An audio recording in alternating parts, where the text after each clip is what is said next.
पहाड़ों की ठंडी हवा और घुमावदार रास्तों का अपना ही रोमांच होता है, लेकिन आशु के लिए ये सफ़र उसकी ज़िंदगी का सबसे भयावह दुस्वप्न बनने वाला था। दिल्ली की उमस भरी गर्मी से राहत पाने के लिए उसने हिमाचल की वादियों को चुना था, पर उसे क्या पता था कि वो शांति की तलाश में नहीं बल्कि मौत के साए में जा रहा है।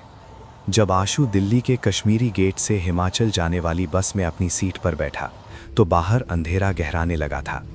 बस जैसे ही मैदानी इलाकों को छोड़कर पहाड़ों की चढ़ाई चढ़ने लगी, तापमान में गिरावट महसूस होने लगी। आशु ने खिड़की का शीशा बंद करना चाहा, तभी उसे महसूस हुआ कि उसके बगल वाली सीट खाली नहीं है। वहाँ एक बुजुर्ग व्यक्ति बैठा था। सफ़ेद मटमैला कुर्ता पायजामा, चेहरे पर अनगिनत गहरी झुर्रियाँ, जैसे वक्त ने उन पर अपने जख्म उकेरे हों, और आंखों में एक अजीब सी शून्यता।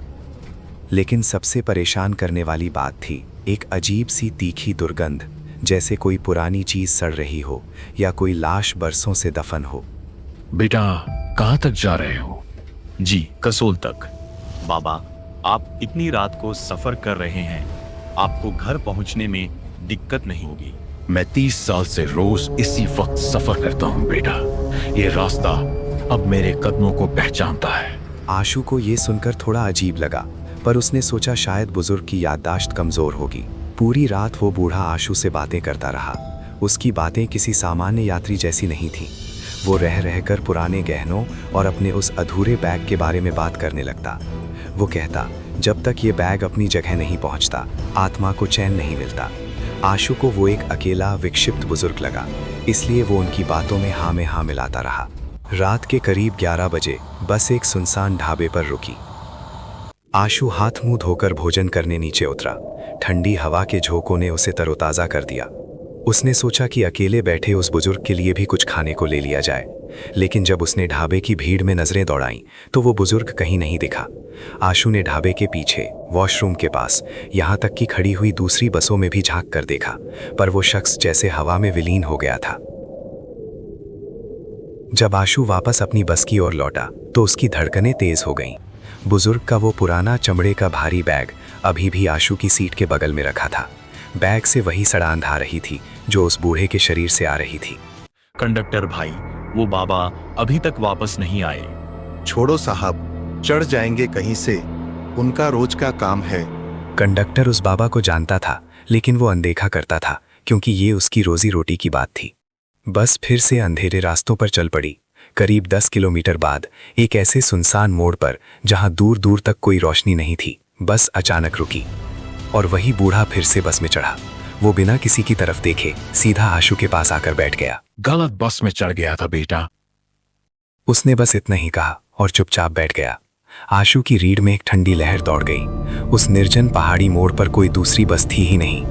अगली सुबह पहाड़ों की ऊंची चोटियों की बीच बस गंतव्य तक पहुंच चुकी थी।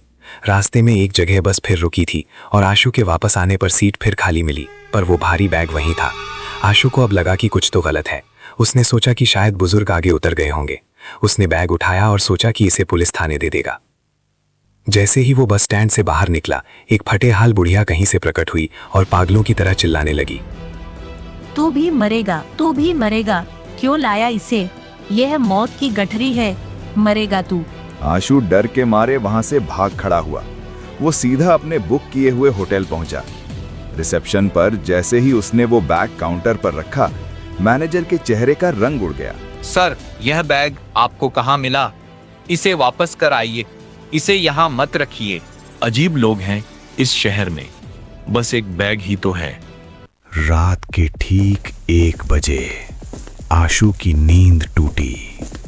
उसे एहसास हुआ कि कोई कॉरिडोर में चल रहा है। आशु ने सोचा, इतनी रात को कौन चल रहा है? इतने में उसके कमरे के दरवाजे पर भारी दस्तक हुई। उसे डर लगा, लेकिन उसने दरवाजा खोला। बाहर कोई नहीं था। गलियारा खाली था और बल्ब की पीली रोशनी कांप रही थी। वो वापस आकर सो गया। ठीक 2 बजे उसकी आंखें अचानक खुल गईं। कमरे में अजीब सी गंदी बदबू फैली थी, जैसे कोई मांस सड़ रहा हो। उसने नजर घुमाई और उसकी चीख गले में ही फंस गई। कोने वाली कुर्सी पर वही बूढ़ा बैठा था और वो बस आशु को घूर रहा था। आशु की हिम्मत जवाब दे गई और वो वहीं बेहोश हो गया। अगली सुबह वेटर कई बार आकर जा चुका था। अंत में मैनेजर ने आकर गेट खोला। मैनेजर ने कई बार ये पूछने की कोशिश की, सर ये बैग आपको कहाँ मिला? आपके साथ रात में क्या हुआ था? आशु बस चुपचाप अपने ख्यालों में खोया रहा। इस बार आशु ने निश्चय किया कि वो वहां से घूमने एक कैंपिंग साइट पर जाएगा और निकल भी गया। लेकिन उसे ये पता नहीं था कि वहां अब कोई कैंपिंग नहीं होती थी। वो एक भूतिया जगह बन चुकी थी। वहां जाना मतलब मौत को दावत देना था। वहां अजीब सी शांति थी, लेकिन पास के ही दूसरे कैंप में तेज डीजे बज रहा था और लोग नाच रहे थे। आशु ने सोचा कि मन बहलाने के लिए वहां चला जाए। जैसे ही वो उस कैंप के करीब पहुंचा, संगीत अचानक बंद हो गया। वहां कोई लाइट नहीं थी, कोई लोग नहीं थे, बस सन्नाटा था। आ गए, आओ बेटा, तुम्हारा ही इंतजार था। सामने वही बूढ़ा एक पत्थर पर बैठा था। आशु की सिट्टी पिट्टी गुम गई।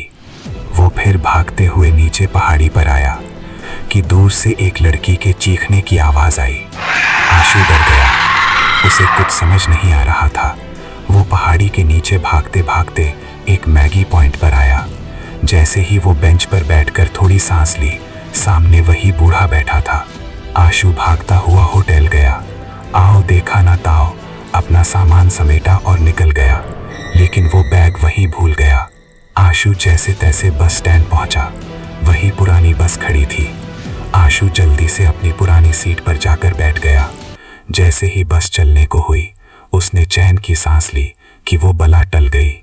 तभी बस कंडक्टर उसके पास आया। उसकी आंखों में एक अजीब सी दया थी। उसने धीरे से आशु की बगल वाली सीट की ओर इशारा किया। आशु ने जब मुड़कर देखा तो उसकी रूह कांप गई। वहां वो बूढ़ा फिर से बैठा था। बूढ़े ने आशु की तरफ देखते हुए कहा, वो बैग भूल आए ना बेटा, कोई बात नहीं। मैंने होटल के मैनेजर को कह दिया है कि वह उसे अगली बस से भिजवा दे। आखिर उस बैग में मेरी पूरी जिंदगी कैद है और जब तक ये बैग अपने ठिकाने तक नहीं पहुंचता, मैं इसी बस की इसी सीट पर सफर करता रहूंगा। इसके बाद आशु कभी वापस नहीं दिखा। वो बैग अंत में फिर से उसी सीट पर रखा पाया गया। बूढ़ा फिर कभी नजर नहीं आया, लेकिन वो बैग आज भी उसी बस में सफर कर रहा है। अगली बस में मेरा बैग आ रहा है ना।